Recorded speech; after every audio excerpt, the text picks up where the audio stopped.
Alianum Shem Recha Inei, Lo Yanam Lishan Shem Yisrael, Adonai Shem Recha Adonai Tzilach Al Yad Yaminecha, Yamem Shem Yishlo Yekeko V'Yireyach B'Aloi Lo, Adonai Shmochim Mikol Roi Yishmer Ezam Shecho, Adonai Shmochim Tzitzicho B'Yachom Mi'ato V'Yadoi Lo. Let us also together throw a few coins in the pushka, and this will hasten the coming of Moshiach. May this happen right now. Talking about Moshiach, let's continue our topic that we spoke yesterday about Tzipora and Moshe Rabbeinu.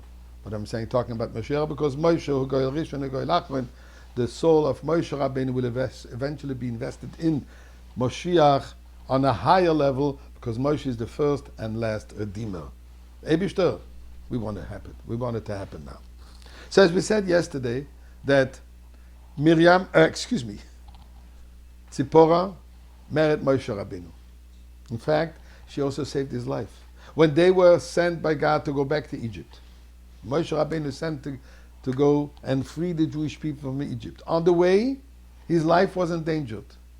Tzipora is the one who realized the reason for the danger is because he had neglected to circumcise their son. They just firstborn, their baby son was just born. The reason Moshe Rabbeinu didn't want to do it because he didn't want to delay his mission of saving, redeeming the Jewish people, and during travel he didn't want to do circumcision, but she realized that it was not right. And she circumcised them and saved their life. But then when they were approaching Egypt, we are told, Aaron was the one who welcomed him. Now exactly how Aaron knew that he was coming, I guess Moshe Rabbeinu sent him a text message, an email, a spiritual divine message, I'm arriving. Aaron welcomed him. And he looked to Moshe Rabbeinu and says, why are you bringing your wife and your children? Don't we have enough Jewish people suffering over here? Don't we have enough people in exile? You have to bring a few more. You have to come because you have to redeem them. But why do you schlepping them into this misery? And Tzipora went back with the two children, and she ended up not seeing her husband for over a year. Some say till after the splitting of the sea, and some say even till after the receiving of the Torah. So she was willing to sacrifice her life for the well-being of the Jewish people, allow Moshe Rabbeinu to go to Egypt and do what he had to do. So then we read in the parsha of last week, I should say, the end, where Miriam was speaking about her brother and about the issue HaKushis Asher Lakach. But literally translated, about the dark skin, that black woman that Moshe Rabbeinu took.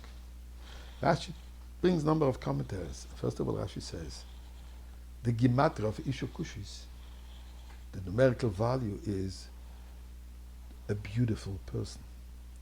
In other words, Miriam spoke respectfully. One just spoke about beauty.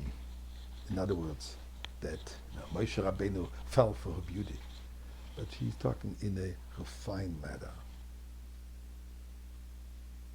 What is she saying about? Says Rashi.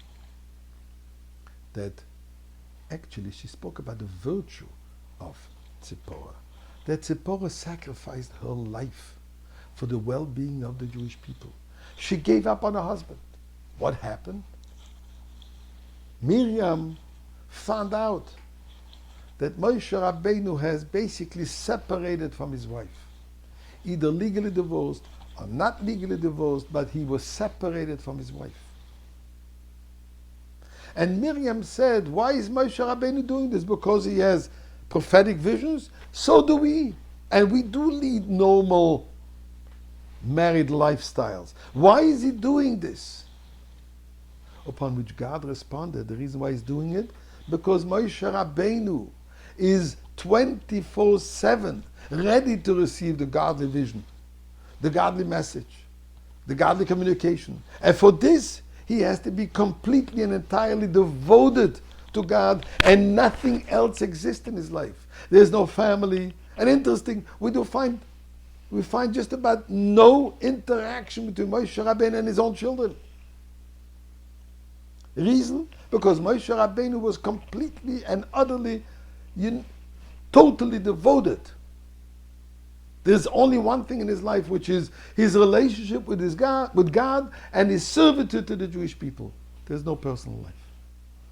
Now says Miriam, look at the virtue of Tzipora. She accepted that. She gave up her own life for what? For the well-being of the Jewish people. Now, if that's the case, so why is she punished for that? Why does Miriam deserve to become, as it says in the Torah, that suddenly she became a leopard with Torah? Torah says, don't speak about anybody else. Don't speak about the intimate life of anybody else. And it was perceived as something negative. But really what Miriam was saying was the greatness and the quality of Tzipporah. This was Tzipporah. No wonder she's called a bird. No wonder she's called the purity. No wonder she can purify everything else. So Rabbeinu Shalom, just in the merit of Tzipporah, we would like to see already, with merit, to see Moshe Rabbeinu and Tzipporah in the Beis HaMikdash now.